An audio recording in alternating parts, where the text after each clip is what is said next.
Hello everyone, welcome back to my channel Learn Physics Easily.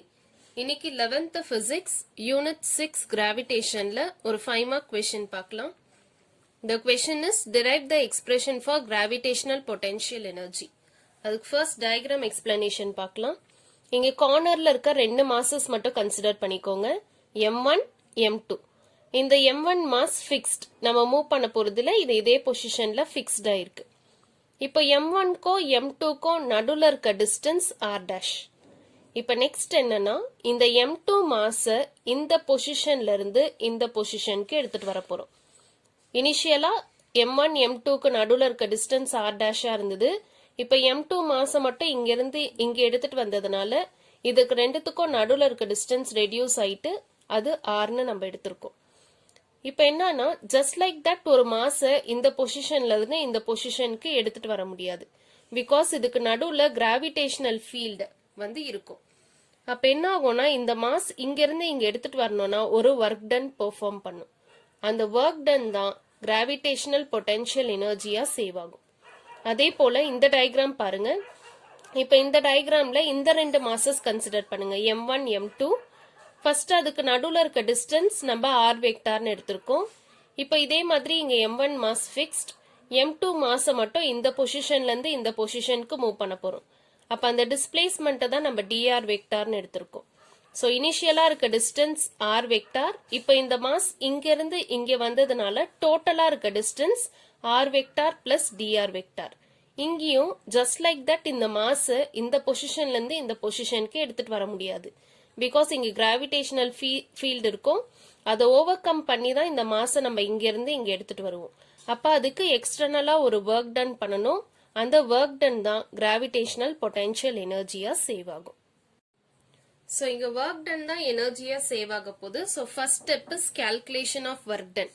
So work done formula is force into displacement. இது already நம்ம 4th லெசன்லயே படிச்சிருப்போம். இந்த equation work done is force into displacement. So இங்க இதுக்கு ரெண்டுத்துக்கும் நடுவில் ஒரு கிராவிடேஷனல் ஃபோர்ஸ் தான் கிரியேட் ஆக போகுது.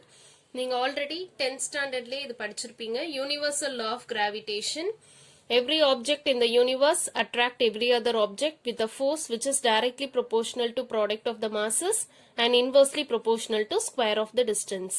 ஸோ இந்த டெஃபினேஷன் தான் படிச்சிருப்பீங்க. அந்த ஃபார்முலா தான் நம்ம யூஸ் பண்ண போறோம்.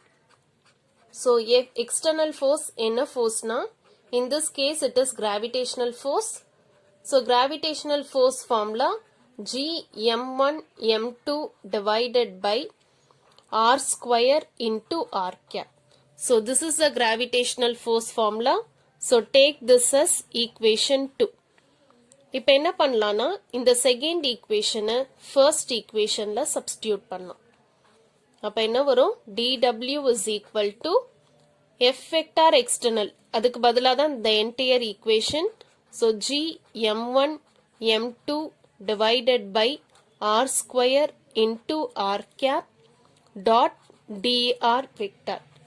So take this as third equation. இதுல நம்ம ஒரு modifications போட போறோம். அந்த modificationsக்கு unit vector யூஸ் பண்ணும். நான் general formula for unit vector எழுதுறேன். So unit vectorனா A cap. So unit vector means a vector divided by its magnitude. இதுதான் ஜெனரல் ஃபார்முலா. ஸோ இதுக்கு செகண்ட் லெசனை ஒன்ஸ் அகெயின் ரெஃபர் பண்ணுங்க. அதுல டைப்ஸ் ஆஃப் வெக்டார்ல இந்த formula இருக்கும். இப்போ நம்மளுக்கு ஏ வெக்டார் வேணும்னா நம்ம இது ரெண்டுத்தையும் கிராஸ் மல்டிப்ளை பண்ணுவோமா. இந்த மாடுலஸ் ஆஃப் ஏ வெக்டாரை சிம்பிளி ஏன்னு எழுதலாம். So A into A gap. So இந்த ஃபார்முலா நம்ம யூஸ் பண்ணி டிஆர் வெக்டாருக்கு எழுத போறோம். ஸோ ஏ வெக்டார் ஃபார்முலா ஏ இன்டூ ஏ கேப்னா அப்ப டிஆர் வெக்டாரை நம்ம எப்படி எழுதலாம், dr into dr கேப்னு எழுதலாம். ஸோ இந்த கேப் உள்ள இருக்கிறது தான் யூனிட் வெக்டார். ஸோ யூனிட் வெக்டார்னாலே அது ரொம்ப ஸ்மால்னு அர்த்தம். அப்ப அதுக்கு டிஃபரன்சியேஷன் சிம்பிள் வேணாம். அதனால ஜென்ரலா dr vector is equal to dr into r cap. So this is fourth equation. So இது புரிஞ்சுச்சா, unit vector formula a vector divided by its magnitude. இது செகண்ட் லெசன்ல இருக்க ஃபார்முலா. நம்மளுக்கு ஏ வெக்டார் வேணும்னா இது ரெண்டையும் கிராஸ் மல்டிப்ளை பண்ணும். மாடுலஸ் ஆஃப் ஏ வெக்டாரை தான் நம்ம ஏன்னு எடுத்திருக்கோம். So A into A cap. இதே மாதிரி இந்த டிஆர் வெக்டாருக்கு எழுதணும்னா டிஆர் இன்டூ டிஆர் கேப் அந்த dr கேப்னா அது யூனிட் வெக்டார் ரொம்ப ஸ்மால், ஸோ அதுக்கு டிஃபரன்சியேஷன் சிம்பிள் வேணா, அதனால நம்ம சிம்பிளி ஆர் கேப்னு எடுத்திருக்கோம். இப்போ இந்த ஃபோர்த் ஈக்குவேஷனை தேர்ட் ஈக்குவேஷன்ல சப்ஸ்டியூட் பண்ணுங்க. இங்க dr வெக்டாருக்கு பதிலா இந்த ஈக்குவேஷன் சப்ஸ்டியூட் பண்ணும்.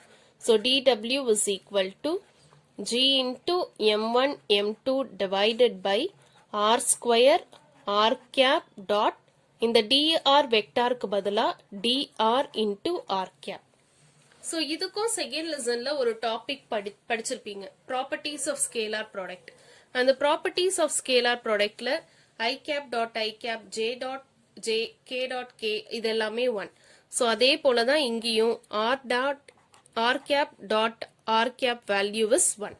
ஸோ இங்க r cap dot r cap இருக்கு, அது 1 ஆயிடும். அப்ப ரிமைனிங் வெறும் dr மட்டும்தான் இருக்கும். So dw is equal to g m1 m2 divided by r square into dr. So this is fifth equation. So நம்ம work done ஓட equation கண்டுபிடிச்சிட்டோம்.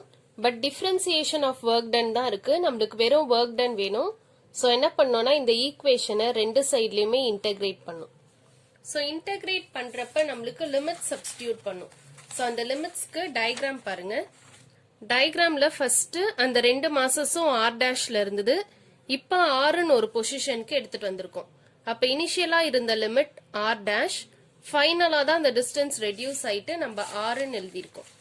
ஸோ இங்க limits, initial limits r dash and final limit is r. Integration of dw வெறும் w. இங்க integration with respect to r தான் பண்றோம். So g m1 m2 constant மாதிரி, so அதை நம்ம integrationல இருந்து வெளியே எடுத்துடலாம். So g m1 m2 வெளியே எடுத்தாச்சு.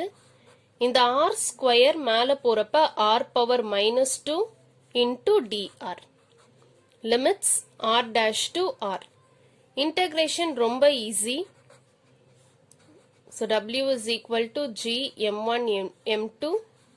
Integration பண்றப்ப ஒரு பவர் ஆட் ஆகும். So அங்க r power minus 2 இருக்கு, ஒரு பவர் ஆட் பண்ணிக்கணும். மேல என்ன பவர்ஸ் இருக்கோ அதே பவர்ஸ் தான் கீழே வரும். Limits r dash to r. So w is equal to g m1 m2 minus 2 plus 1 minus 1. So அந்த மைனஸை மட்டும் இங்க போட்டுக்கலாம். இங்க minus 2 plus 1 நாலும் minus 1. So r power minus 1 இருக்கும். Limits r dash to r. W is equal to minus g m1 m2. இந்த r inverse நம்ம ரெசிப்ரோக்கலா எழுதணும்னா 1 by r r dash to r. So இப்போ நம்ம ஒரு ஃபார்ம்க்கு எடுத்துட்டு வந்திருக்கோம். இப்போ லிமிட் சப்ஸ்டியூட் பண்ணலாம். ஸோ லிமிட் என்ன பண்ணோம்னா upper limit minus lower limit. இப்போ இந்த r இருக்க வேண்டிய இடத்துல r சப்ஸ்டியூட் பண்ணோம்னா அதே தான் கிடைக்கும், 1 by r. அப்பர் லிமிட் போட்டாச்சு, minus lower limit r dash. So rக்கு பதிலா r dash வரும். ஓகே, ஸோ என்ன பண்ணியிருக்கோம், இன்டெகிரேஷன் ஆஃப் dwனா சிம்பிளி w. இங்க integration with respect to distance, அதனால g m1 m2 வெளியே வந்துருச்சு. இன்டெகிரேஷன் ஸ்டெப் ரொம்ப சிம்பிள். மேல என்ன பவர் இருந்தாலும் ஒரு பவர் ஆட் பண்ணிக்கணும், மேல இருக்க பவர் அப்படியே டினாமினேட்டர்ல வரும். இது சிம்பிளிபிகேஷன் தான். -2 + 1 இங்க மைனஸ் வந்துருச்சு, இங்கேயும் -1 இருக்கும். அந்த r இன்வர்ஸா 1 by rன்னு எடுத்திருக்கோம். அண்ட் தென் நம்ம லிமிட் சப்ஸ்டியூட் பண்ணியிருக்கோம். ஸோ இப்போ பிராக்கெட்டை ரிமூவ் பண்ணுங்க. minus g m1 m2 divided by r. Minus of minuses plus, so plus g m1 m2 divided by r dash. So next step, w is equal to minus g m1 m2 divided by r. இது நம்ம potential energy equation எழுத போறோம். So உங்களுக்கு நல்லா understand பண்ணிக்கணும்னா இந்த பிளஸ்ஸை வந்து minus of minus போடலாம். Because minus into minus is plus. So நான் இந்த பிளஸ்ஸை ரெண்டு மைனஸா பிரிச்சு எழுதியிருக்கேன். g m1 m2 divided by r dash. So w is equal to இந்த மொத்த டேர்மை நம்ம u of r ன்னு எழுதலாம், மைனஸ் இந்த மொத்த டேர்ம் பிராக்கெட்ல இருக்க டேர்மை u of r dash ன்னு எழுதலாம். So the general formula for gravitational potential energy is u of r is equal to minus g m1 m2 divided by r. Okay, அதனால தான் நான் இந்த பிளஸ் ரெண்டு மைனஸா போட்டுக்கிட்டேன். So minus of g m1 m2 divided by r தான் potential energy. So that's why அந்த plus நம்ம ரெண்டு மைனஸா எழுதியிருக்கோம். This is the final expression for gravitational potential energy. So இந்த ரெண்டு final equations வச்சுட்டு தான் ரெண்டு special cases பார்க்க போறோம். அதுக்கு இந்த diagram consider பண்ணிக்கோங்க. ரெண்டு masses இருக்கு m1 m2. இனிஷியலா அது செப்பரேட் பண்ணிருக்க distance r dash. இப்போ இந்த m2 mass இங்க இருந்து இங்க எடுத்துட்டு வர போறோம். அப்ப இந்த ரெண்டு massesக்கு நடுவுல இருக்க distance r. இப்போ first case r is less than r dash. இங்க டயகிராம்ல பாத்தீங்கனாலே தெரியும் r distance கம்மியா இருக்கு r dash அதிகமா இருக்கு. அப்படி இருந்துச்சுன்னா work is done by the system. அப்ப work done நெகட்டிவா இருக்கும். இப்போ ஆப்போசிட் கேஸ் இப்போ r வந்து greater than r dash இருந்துச்சுன்னா work is done on the system.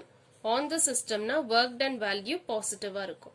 Okay, so இந்த work done by the system, on the system இதெல்லாம் இன்னும் கிளியரா வந்து தெர்மோடைனமிக்ஸ் லெசன்ல நம்ம படிப்போம். சோ இது எப்படி வந்துச்சு நெகட்டிவ் பாசிட்டிவ் அப்படின்னு ஜஸ்ட் உங்க அண்டர்ஸ்டாண்டிங்காக நம்ம ஒரு நம்பர் வச்சு பார்க்கலாம். சோ இதுதானே அந்த ஃபைனல் ஈக்குவேஷன். அந்த ஃபைனல் ஈக்குவேஷன்ல ஃபர்ஸ்ட் என்ன நம்ம கன்சிடர் பண்ண போறோம், r is less than r dash. அப்ப r வேல்யூ கம்மி. சோ எக்ஸாம்பிளுக்கு 1 எடுத்துக்கோங்க, இந்த r dash ஓட வேல்யூ 2 எடுத்துக்கோங்க. காமனா இருக்க டேர்ம்ஸ்லாம் விட்டுடலாம். இந்த g m1 m2 வந்து காமனா இருக்கு, அதனால அது விட்டுடலாம். மிச்சம் என்ன இருக்கு, இங்க மைனஸ் 1/r இருக்கு, இங்க பிளஸ் 1/r dash இருக்கு. சோ இந்த r க்கு பதிலா நான் என்ன பண்ண போறேன்னா 1 சப்ஸ்டிடியூட் பண்ண போறேன். இந்த r dashக்கு பதிலா 2. சோ இந்த ஆன்சரை சால்வ் பண்ணா நம்மளுக்கு ஃபைனலா நெகட்டிவ் வருது. அதனால தான் கேஸ் 1ல work done is நெகட்டிவ் பார்த்தோம். அதே மாதிரி next case r is greater than r dash. இப்போ ஆப்போசிட்டா கன்சிடர் பண்ணுங்க. இனிஷியலா r1 r-2னா இங்க r-1 r is equal to 2. அதே மாதிரி இந்த g m1 m2 விட்டுட்டோம்னா இங்க minus 1/r இருக்கும், இங்க plus 1/r dash இருக்கும். அதுக்கு நீங்க சப்ஸ்டிடியூட் பண்ணீங்கன்னா ஃபைனலா work done value பாசிட்டிவா கிடைக்குது. So that is the reason இங்க நம்ம work done is negative and work done is positive சொல்றோம். Thank you for watching this video.